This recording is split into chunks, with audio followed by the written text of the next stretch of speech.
नमस्कार, हम प्रतिमा चौधरी। दोपहर 3 बजे के भोजपुरी समाचार में स्वागत बा। सबसे पहले प्रमुख समाचार। प्रधान न्यायाधीश जबरा के राजीनामा मांग करत आंदोलनरत नेपाल बार एसोसिएशन आक्रामक। इतवार के भी धरना और जुलूस। विप्लव समूह माओवादी केंद्र में ही लौटे के अध्यक्ष दाहाल के कहना। कुछ समूह क्रांति के उपलब्धि उल्टावे के षड्यंत्र में लागल आरोप। सरकार द्वारा उपलब्ध करावे वाला 10,000 रुपया खातिर निवेदन पेश करेला आह्वान। बेरोजगार मजदूर से लेकर रिक्शा चालक तक निवेदन दे सकिलो। म्यांमार के सैनिक अदालत द्वारा अमेरिकी पत्रकार के 11 बरस जेल सजाए। म्यांमार के जनता के उकसावल आरोप। और कतार में सन 2022 में होने वाला फीफा विश्व कप फुटबॉल खातिर ब्राजील छनौट। कोलंबिया 1-0 गोल अंतर से हारल।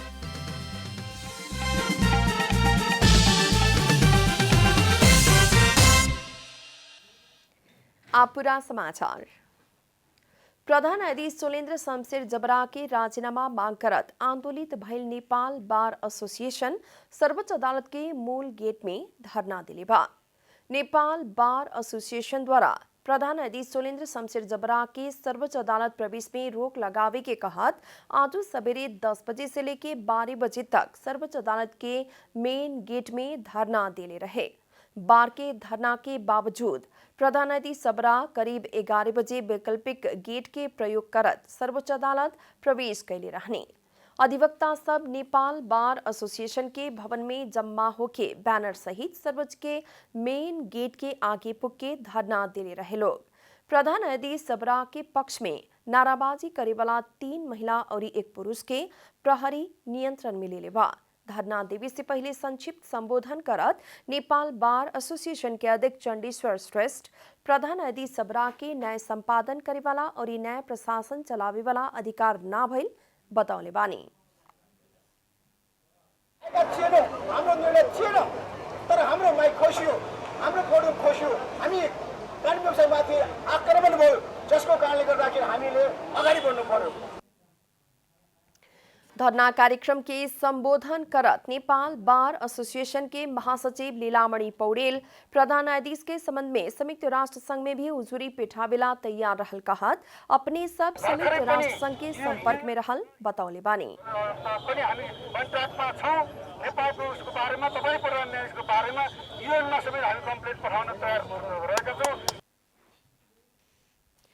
बार द्वारा प्रधान न्यायाधीश सोलेन्द्र शमशेर जबरा से न्यायपालिका के गरिमा कायम राखे ना सकल कहत राजीनामा मांग हो रहल बा। सुके करिया पट्टी सहित विरोध के कार्यक्रम कैल गेल रहे। नेकपा माओवादी केंद्र के अध्यक्ष पुष्पकमल दाहाल नेत्रविक्रम चंद विप्लव समूह माओवादी केंद्र में ही लौटे के विश्वास व्यक्त कैले बानी। आज पार्टी कार्यालय पेरिस्टाड़ा में विभिन्न पार्टी से माओवादी केंद्र में प्रवेश कैल नेता और एक कार्यकर्ता के संबोधन करत अध्यक्ष दाहाल विप्लव माओवादी केंद्र में ही लौटे के विश्वास व्यक्त कैले बानी। वहां के माओवादी से टुकड़ा होके गए अन्य नेता सब संगे आपन संवाद हो रहल बतावत मोहन वैद्य किरण डॉक्टर बाबूराम भट्टराई लगायत के सभी माओवादी मिलके ही मौलिक क्रांतिकारी धार के आगे बढ़ा सके के बतौनी है। अध्यक्ष दाहाल केहू एक व्यक्ति के चाह में और ये लहर चलते में क्रांति ना होके के कहत दाहाल नेपाली जनता से जन्मावल बतौले बानी। काम हो, महान कार्य हो, त्यो एउटा दुईटाको इच्छाले मात्रै पूरा हुने कुरा होइन। त्यसको आफ्नो नियम छ। समाज विकासको नियम जस्तै क्रान्तिको विकासका पनि आफ्ना केही सैद्धान्तिक मान्यताहरू हुन्छन्, केही मूलभूत नियमहरू हुन्छन्, त्यो अनुसार त्यो परिचालित हुन्छ।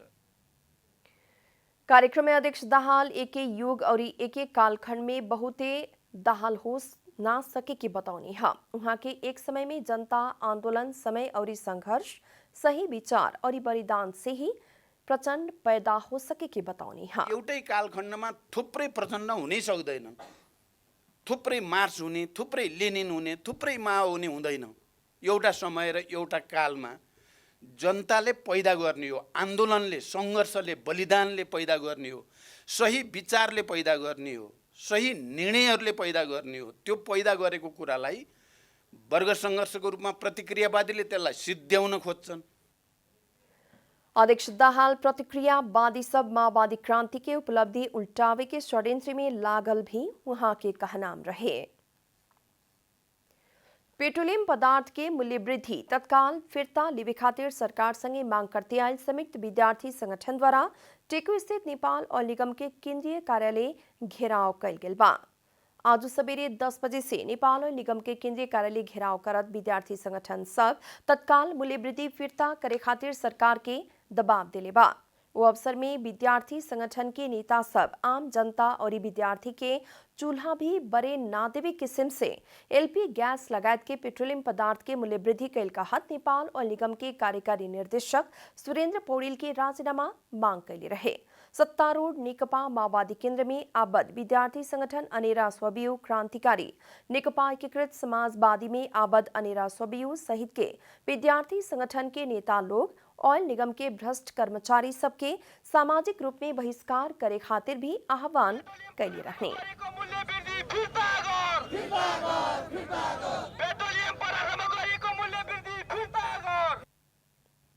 संयुक्त विद्यार्थी संगठन सबसे जनता के आहत होके किस्म से बढ़ावल मूल्य वृद्धि तत्काल फिर्ता करावेला प्रधानमंत्री शेर बहादुर देउबा, माओवादी केंद्र के अध्यक्ष पुष्पकमल दाहाल, नेकपा एकीकृत समाजवादी के अध्यक्ष माधव कुमार नेपाल सहित के सत्तारूढ़ दल के नेता लोग के भी दबाव दे रहल बा। पेट्रोलियम पदार्थ के पिछला बार के मूल्य वृद्धि कैला बाद प्रमुख प्रतिपक्षी दल नेकपा एमाले में आबद्ध विद्यार्थी संगठन अनेरा स्ववियु भी सरकार विरुद्ध के आंदोलन के कड़ा बनौले बा। भोजपुरी समाचार में आप छोड़ विश्राम।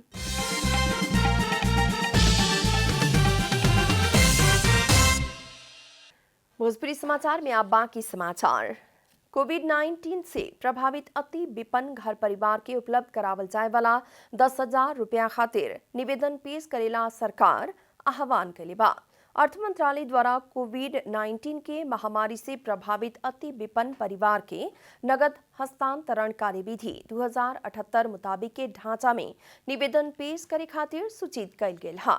सरकार द्वारा तोकल मापदंड भीतरे पड़े वाला परिवार के कोनो एक मात्र सदस्य के अपने स्थायी या न्यूनतम 6 महीना से अस्थायी रूप में रहते आयल स्थानीयतः के संबंधित वार्ड कार्यालय में निवेदन पेश करे के पड़े। निवेदन बीएफएस से लागू के किस्म से 15 दिन भीतरे पेश करे पड़े की सूचना में उल्लेख कल गेल बा। सरकार द्वारा प्रतिस्थापन बजट मार्फत कोविड प्रभावित अति विपन्न 5 लाख परिवार के 10,000 रुपया उपलब्ध करावे के घोषणा कैल गेल रहे। आसिन भीतरे उपलब्ध करावे के घोषणा कैला पर भी नगद हस्तांतरण कार्यविधि मंत्री परिषद से स्वीकृत होखे में समय लगला बाद कुछ समय आगे बढ़ल रहे।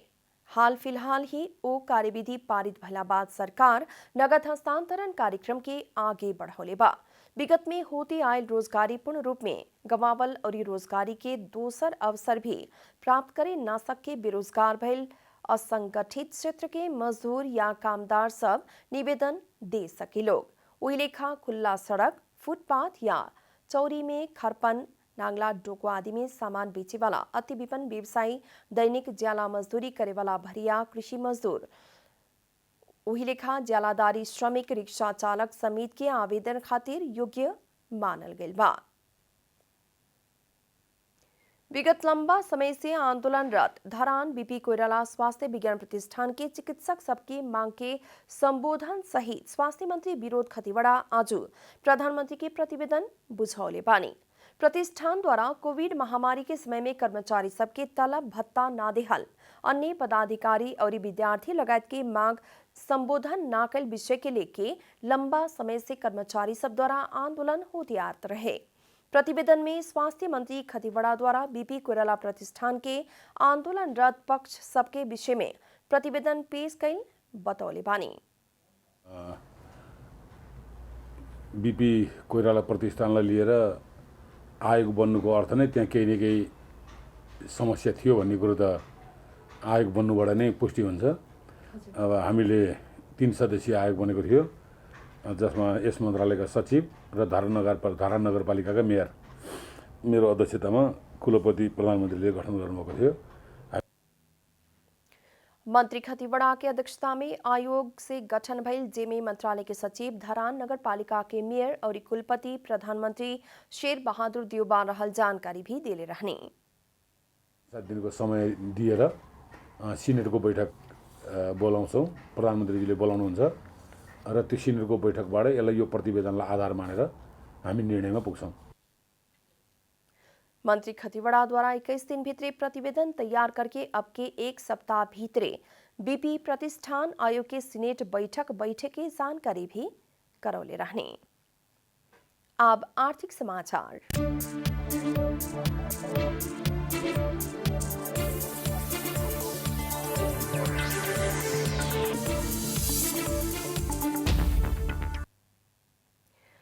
नेपाल उद्योग वाणिज्य महासंघ के उपाध्यक्ष अंजन श्रेष्ठ नेपाल धितोपत्र बोर्ड के संचालक समिति सदस्य में नियुक्त होखे वाला भइल बानी। इससे पहले महासंघ के वरिष्ठ उपाध्यक्ष चंद्र प्रसाद ढकाल सर्वोत्तम सीमेंट प्रकरण में मुछैलाबाद बोर्ड से हटल रहनी। ढकाल के ठाव में महासंघ द्वारा श्रेष्ठ के पिठावल गेल बा। सदस्य श्रेष्ठ बीएफए के बोर्ड बैठक में सहभागी भइल बानी। पहिलका बार बोर्ड बैठक में सहभागी श्रेष्ठ के बोर्ड संचालक समिति स्वागत करत नियमित प्रक्रिया अनुरूप बैठक संपन्न कैले बा। अब श्रेष्ठ करीब 1.5 बरस धितोपत्र बोर्ड में बितैहन। श्रेष्ठ उद्योग वाणिज्य महासंघ के वस्तुगत तरफ के उपाध्यक्ष भी बानी है। भोजपुरी समाचार में फिर छोट विश्राम।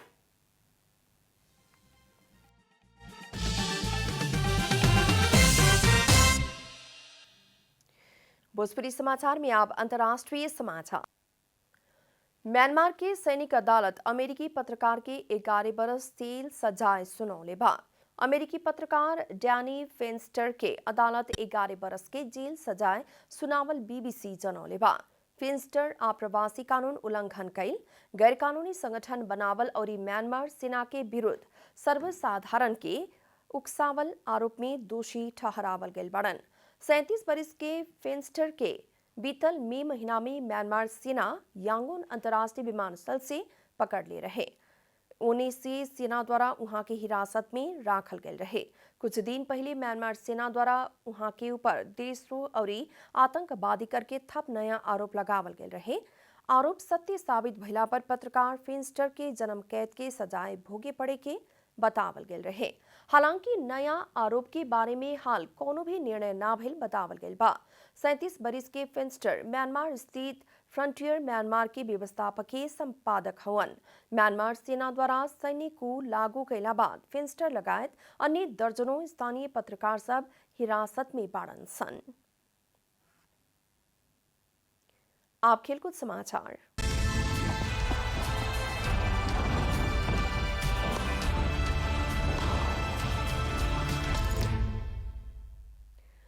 कतार में सन 2022 में होने वाला फीफा विश्व कप फुटबॉल खातिर ब्राजील छनौट भइल बा। आज सवेरे भइल खेल में कोलंबिया ऊपर 1-0 गोल अंतर की जीत दर्ता करत ब्राजील कतार विश्व कप में स्थान पक्का कैलक है।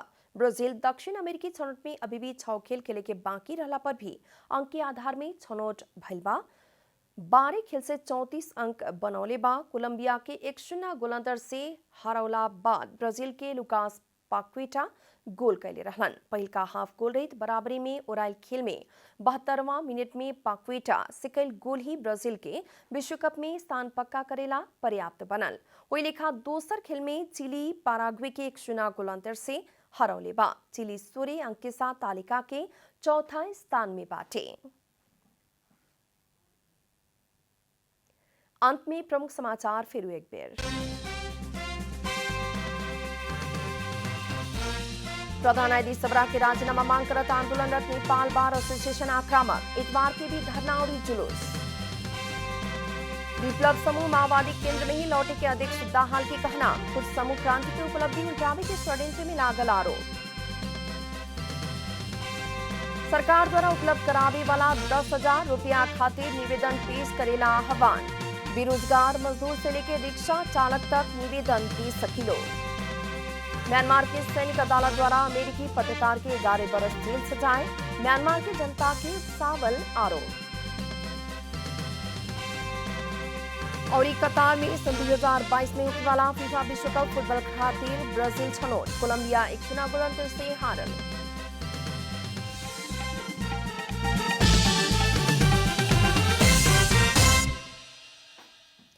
एक साथ भोजपुरी समाचार अभी खातिर इतना ही। जनता द्वारा जनता खातिर प्रसारित जनता टेलीविजन के कार्यक्रम सब अपने यूट्यूब, ट्विटर, फेसबुक हमने के वेबसाइट जनतासमाचार.com में भी पढ़ आप देख सकतानी लोग।